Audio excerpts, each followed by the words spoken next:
السلام علیکم ورحمۃ اللہ وبرکاتہ۔ حضور اکرم صلی اللہ علیہ وسلم کی پیدائش سے صرف 55 دن پہلے یمن کا بادشاہ ابرہہ ہاتھیوں کی فوج کو لے کر کعبۃ اللہ ڈھانے کے لیے مکہ مکرمہ پر حملہ آور ہوا تھا۔ اس کا سبب یہ تھا کہ ابرہہ نے یمن کے دارالسلطنت صنعاء میں ایک بہت ہی شاندار اور عالیشان گرجا گھر بنایا اور یہ کوشش کرنے لگا کہ عرب کے لوگ بجائے خانہ کعبہ کے یمن آ کر اس گرجا گھر کا حج کیا کریں۔ جب مکہ والوں کو یہ معلوم ہوا تو قبیلہ کنانہ کا ایک شخص غیظ و غضب میں جل بھن کر یمن گیا اور وہاں کے گرجا گھر میں پاخانہ کر دیا اور اس کو نجاست سے لت پت کر دیا۔ جب ابرہہ نے یہ واقعہ سنا تو وہ طیش میں آپے سے باہر ہو گیا اور خانہ کعبہ کو ڈھانے کے لیے ہاتھیوں کی فوج لے کر مکہ پر حملہ کر دیا، اور اس کی فوج کے اگلے دستے نے مکہ والوں کے تمام اونٹوں اور دوسرے مویشیوں کو چھین لیا۔ اس میں 200 یا 400 اونٹ عبد المطلب کے بھی تھے۔ عبد المطلب کو اس واقعے سے بڑا رنج پہنچا، چنانچہ آپ اس معاملے میں گفتگو کرنے کے لیے اس کے لشکر میں تشریف لے گئے۔ جب ابرہہ کو معلوم ہوا کہ قریش کا سردار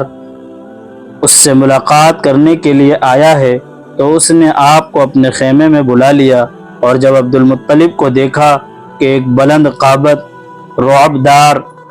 اور نہایت ہی حسین و جمیل آدمی ہیں جن کی پیشانی پر نور نبوت کا جاہ و جلال چمک رہا ہے،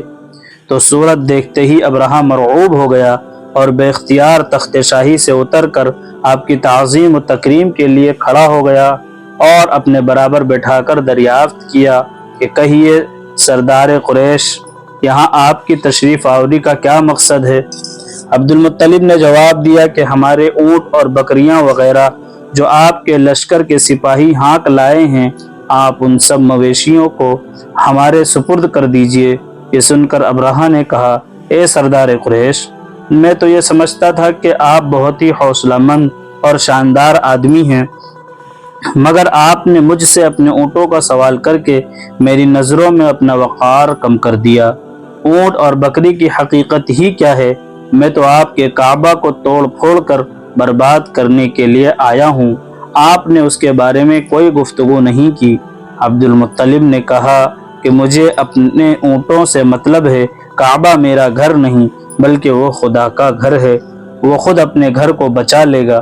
مجھے کعبہ کی ذرا بھی فکر نہیں ہے۔ یہ سن کر ابرہہ اپنے فرعونی لہجے میں کہنے لگا، اے سردار مکہ، سن لیجئے، میں کعبہ کو ڈھا کر اس کی اینٹ سے اینٹ بجا دوں گا اور روئے زمین سے اس کا نام و نشان مٹا دوں گا،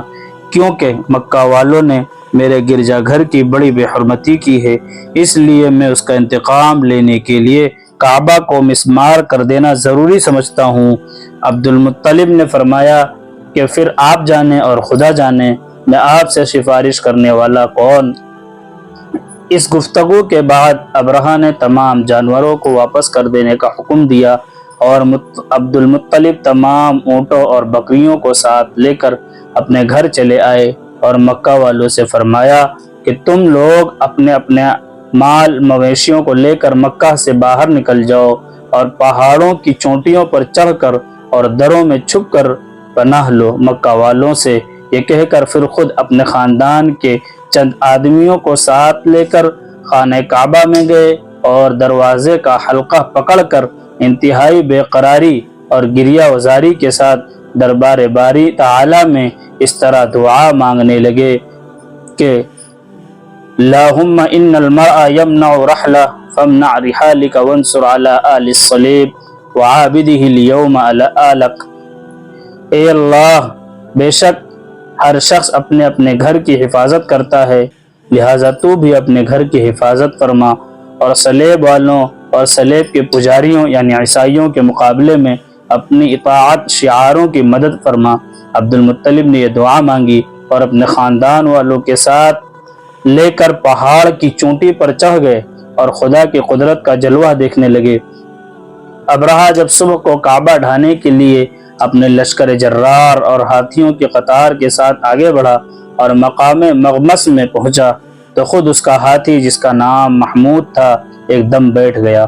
ہر چند مارا اور بار بار للکارا مگر ہاتھی نہیں اٹھا۔ اسی حال میں قہر الہی ابابیلوں کی شکل میں نمودار ہوا اور ننھے ننھے پرندے جھنڈ کے جھنڈ جن کی چونچ اور پنجوں میں 3 کنکریاں تھیں سمندر کی جانب سے حرم کعبہ کی طرف آنے لگے۔ ابابیلوں کے ان دل بادل لشکروں نے ابرہہ کی فوجوں پر اس زور و شور سے سنگباری شروع کر دی کہ آن کے آن میں ابرہہ کے لشکر اور اس کے ہاتھیوں کے پرخچے اڑ گئے۔ ابابیلوں کی سنگباری خداوند قہار و جبار کے قہر و غضب کی ایسی مار تھی کہ جب کوئی کنکری کسی فیل سوار کے سر پر پڑتی تھی تو اس آدمی کے بدن کو چھیدتی ہوئی ہاتھی کے بدن سے پار ہو کر جاتی تھی۔ ابرہہ کی فوج کا ایک آدمی بھی زندہ نہیں بچا اور سب کے سب ابرہہ اور اس کے ہاتھیوں سمیت اس طرح ہلاک و برباد ہو گئے کہ ان کے جسموں کی بوٹیاں ٹکڑے ٹکڑے ہو کر زمین پر بکھر گئیں۔ چنانچہ قرآن مجید کی سورہ فیل میں خداوند قدوس نے اس واقعہ کا ذکر کرتے ہوئے ارشاد فرمایا: الم تر کیف فعل ربک باصحاب الفیل الم یجعل کیدہم فی تضلیل وارسل علیہم طیرا ابابیل ترمیہم بحجارۃ من سجیل فجعلہم کعصف مأکول۔ یعنی اے محبوب، کیا آپ نے نہ دیکھا کہ آپ کے رب نے ان ہاتھیوں والوں کا کیا حال کر ڈالا کہ ان کے داؤں کو تباہی میں نہ ڈالا اور ان پر پرندوں کی ٹکڑیاں بھیجی تاکہ انہیں کنکر کے پتھروں سے ماریں تو انہیں چبائے ہوئے گھس جیسا بنا ڈالا۔ جب ابرہہ اور اس کے لشکروں کا یہ انجام ہوا تو عبد المطلب پہاڑ سے نیچے اترے اور خدا کا شکر ادا کیا۔ ان کی اس کرامت کا دور دور تک چرچا ہو گیا اور تمام اہل عرب ان کو ایک خدا رسیدہ بزرگ کی حیثیت سے قابل احترام سمجھنے لگے۔